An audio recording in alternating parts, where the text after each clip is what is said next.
What's up mga ka-thinkers? This is Philip Padilla. And lalo kayo, Abisha. Ug kami ang inyong ka-overthinkers. Sulay, unsa tong istoryahan karon?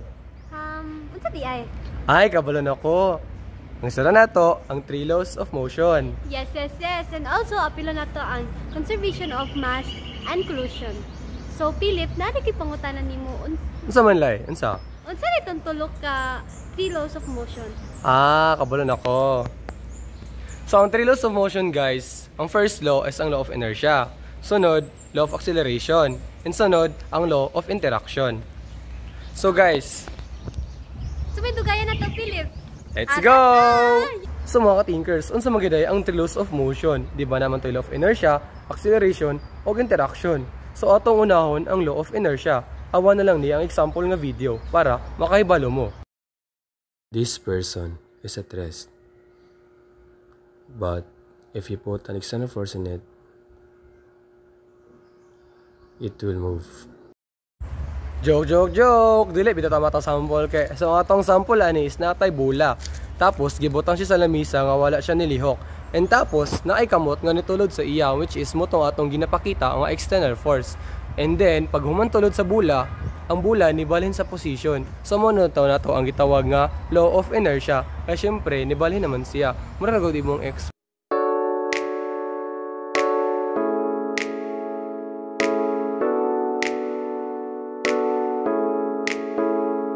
So, mga ka-thinkers, okay na ta sa first law. Karon dito na punta sa second law, which is ang law of acceleration. So, unsa magiday ang law of acceleration? So, tanawa na lang ninyo yung video para masabtan ninyo.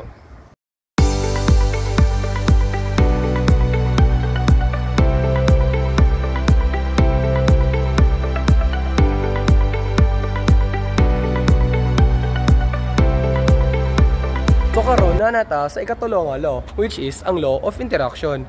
So, unsa magiday ang ikatulong nga law, which is ang law of interaction? So, ang law of interaction is gakahitabo na siya if naay duha ka butang nga naay equal o opposite ka force. Example na lang, ani nga situation.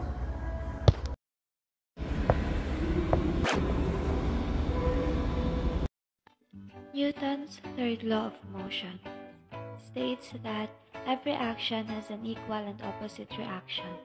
It means that in every interaction, there are always two forces at play on the body. This law explains how forces are balanced in nature by an equal and opposite force. This is law of interaction, Newton's third law of motion. Hi guys, and now let's move on to the conservation of mass. The conservation of mass is a matter that can't be created or destroyed, only change its form from another.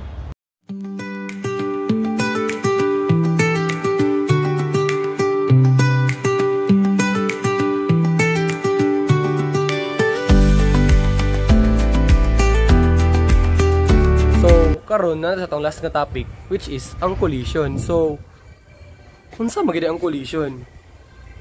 Unsa? Ay, kabalon ako. Ang collision, mauna siya kung unsaon pag-react sa isa ka object kung siya mabanggaan, matulod, or matandugan sa isa ka object nga nipaduol sa iya. For example na lang, ani nga video. Kung lahat upang tayo pa rin sa huli, biglang nalaman ko, may hindi